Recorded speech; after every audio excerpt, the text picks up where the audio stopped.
A couple of weeks ago, I did my ladder predictor for the AFL. I predicted every single AFL game of the season. And if you did miss that, I'll quickly go over what my ladder predictions were. So I've went first spot, Geelong, Collingwood, Brisbane, GWS, Sydney, the Crows, Hawthorn and Fremantle to make the top 8 in 2025. And then from 9th, I've gone the Bulldogs, Port Adelaide, Carlton, Gold Coast, St Kilda, Melbourne, Essendon, West Coast, North Melbourne and Richmond. So that's my predictions going into next year. Now, you've done your ladder predictor today, so we'll go through that now. I'll read through the ladder, and then I'll pick out a couple of teams that you can kind of specify as to their season, because we've got quite a few different ones. But he has gone the top 2 the same. So he's gone Geelong, Collingwood, Brisbane, then he's gone the Crows in the top 4, Fremantle, Carlton, Bulldogs, and Sydney to round out the top 8. And then 9th, we've gone Hawthorn, GWS, Gold Coast, Port Adelaide, Essendon, Melbourne, St Kilda, North Melbourne, West Coast, and then Richmond to round out the ladder. First one I want to take a look at, though, is Adelaide. So you've got them rising all the way up into the top 4 next year. Now, I've got them making 7th, so not like a huge difference, but there is a bit there. What have you got the Crows up at top 4? You think they're going to be the big risers next year, basically? Pretty much, yeah, I think they will. I think, well, if they don't, Matty Nicks will lose his job. Yeah. That's pretty much a good thing. And I think the only other thing that could go wrong for them is if Isaac Rankin doesn't play a full season. If he doesn't, this doesn't happen. They don't make the top 4, in my opinion. Yeah. They don't. I'd struggle to see them how they make the top 6. Yeah. I do have them winning all their games at home, including the away showdown, and I do have them winning about 5 games away this year. I think they can win. That's the one thing that they've struggled to do in the last couple of years is win away. They have a pretty decent draw this year as well. Yeah. So they should be winning at home, and you've banked them for a couple of wins away. Yeah. Yeah. So it looks like you've got them on 17 wins. So you've said all 12 wins at home, and then a couple of wins away.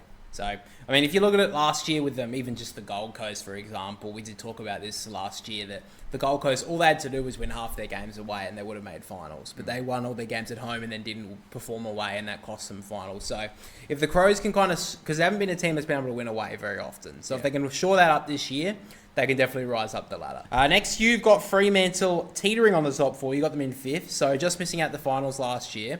Fremantle, you've got them 1 win behind the Crows, 16-7, pretty good run from them. Yeah. What's the Fremantle? What's your eye on Freo? Well, I think their one wood is to win at home. They should do that. I think they win 10 of their 12 at home. That includes the away derby. I think they should win that. They do play 2 games at the MCG. I do think they lose both of those. And I think late in the year, they lost some games that they probably should. They should have made the finals last year. Well, they lost to Essendon when they should have really beaten Essendon, let's be real. Yeah. And Port Adelaide, I know Port Adelaide were in a good spot, but with what was on the line, they should have been able to get up for that game. Yeah. They didn't really they looked tentative and nervous. Yeah, so I think it's just that the fact is that I still don't trust them in the big games yet. And that's why in some of the games I had late in the year, I don't think they win. Because they could scrape into the 4. They could go up to the 4. Yeah, I mean, it's a bit hard to trust a team who's just not given you much trust in the last couple of years. Yeah. You know, they've got Shea Bolton in, got a couple of good draftees in, it looks like Jai Amos has had a massive pre-season so far. If he can play a full season with Josh Tracy, obviously he was a massive loss towards the last month of the season. So if he can play a full season, I think Freo will be up there. I've got them finishing 6th or 7th as well. So I've got them pretty high up there going into next year. Carlton. So this is a pretty big one because a lot of people were pretty angry about me putting Carlton outside the 8. And when I first looked at my ladder predictor, I was like, whoa, I've got them pretty low. I've had them finishing in 11th spot. You have them finishing... Yeah, no, it's pretty low. You have them finishing 6th. So what have you looked at Carlton here? I just don't trust Carlton. I still don't trust that defence. I still think they relied so much on Wiedering. The good thing is for Carlton, in the last 8 rounds, they travel once out of Melbourne. They could make a run like they did in 23. Yeah. And go all the way to the prelim. But I just don't trust them enough to do it. I think they have what it takes to just beat up on the teams below them because they've got such a potent forward line. Their midfield's obviously really stacked as well. They're very top heavy. So that's always usually a good indicator of just smashing the the bottom teams. You can smash the bottom teams when you've got a good enough team. But when you don't have those role players, then that's when you struggle against those top teams. Yeah. And I think that's where they're going to struggle. That's why I've had them a bit lower. They have a bit of a tougher draw. Sydney, you've got finishing 8th. Now, that's an interesting one. I've got them finishing 5th. So both of us think that they're going to have a bit of a drop-off from last season. I guess the big smashing in the grand final never gives you much hope going into the next season, backing it up. What's on Sydney's agenda? I just think I've lost a lot of trust in them in the big games. Like, I think like Brisbane, Freo and Geelong are going to be around the mark. And I don't trust them to win any of those games. Like, sure, they could win them all. And, like, I actually have them beating Collingwood in Gather-Round this year. I don't know about that. So. Yeah, I don't know. I don't know about that. But I do have them winning that. But that could go either way as well. Yeah. In that game, I think, if I have it right, that if they lost that game, I predicted that would have to be out the 8. And that'd be out of the 8 if they lost against Collingwood in Gather-Round. Yeah, so basically, if you look at your ladder, it's actually 0.1% between Hawthorn and Sydney, between 8th and 9th. Yeah. So that could obviously go either way. I don't know if I've asked you to write about Hawthorn, but I know I did say Hawthorn. Yeah. So you've got them just missing the 8. Obviously, they had the fairy tale run throughout the year. Everyone was all about Hawthorn. Do you think they may have had a little bit of a drop off next year? I think they do. I think they have a really tough draw. I do have them winning all their games in Tassie next year. I think they will, but after the round 15 bye they play a lot of sides that are going to be fighting for spots in the finals. Like, you got your Melbournes, your Essendons, Ports. I think they play again late in the year. And I do have them winning some of those games. But if they don't, they will not make it. I do think they overachieved last year. Yeah, I think that's a pretty fair statement to say. Like, not the point of like they didn't deserve to make finals. Like, they were playing good enough to make it and have make an impact. But they did. I think their list kind of showed that they did overachieve a little bit.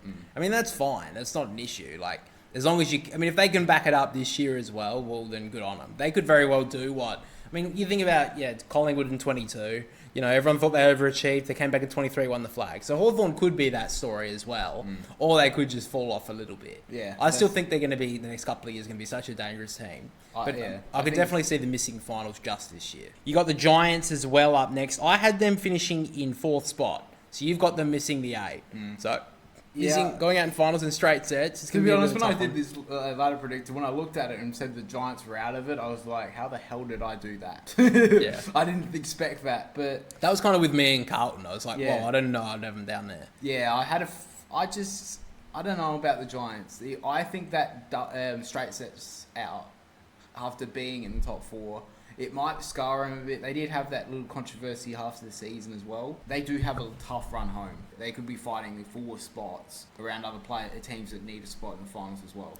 Yeah, well, I mean, the Giants are going to be interesting because, I mean, again, they went out in straight sets. You can think about it as a hard luck story. Like Brisbane, for a couple of years, just couldn't get to that, grand final mark. And Giants have been around that mark for a couple of years now, prelim, then a semi-final. So they could definitely rebound. And I think Adam Kingsley is a very good coach. Yeah. So I think that could definitely go either way. The thing is also that they lost a bit of a depth players in that off-season as well, which you just never know. Like, if they actually get hit with a lot of injuries, they could be in a bit of strife. They could be a bit of strife. And finally, the 10 I want to take to look at is your team in Port Adelaide. So both of us have them missing the 8. You have them in 12th spot, which is a huge drop-off. I have them finishing 10th. What is with Port Adelaide? They will lose both the showdowns. I've got a good confidence in that, which is probably not good. But I have them winning only 3 games after the bye in round 12. And I think they only win 2 games away all year.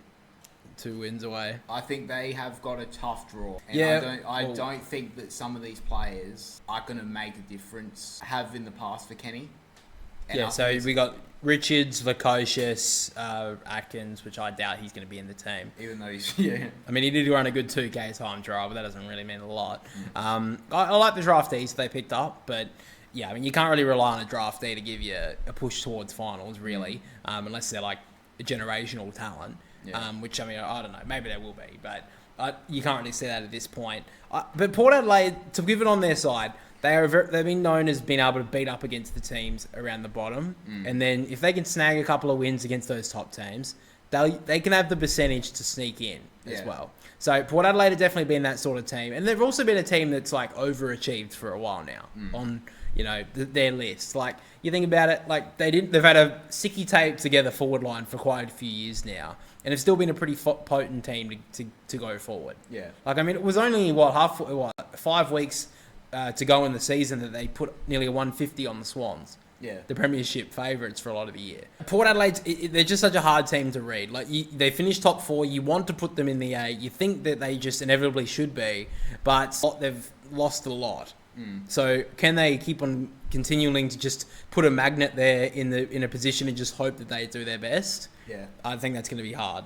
So that's pretty much all the ladder predictions I wanted to look at on your side. We'll see how that plays out. But guys, make sure to let us know down below who you think your ladder predictions are. If you think my brothers are completely wrong, that would be nice, because I read a couple of really mean comments about mine.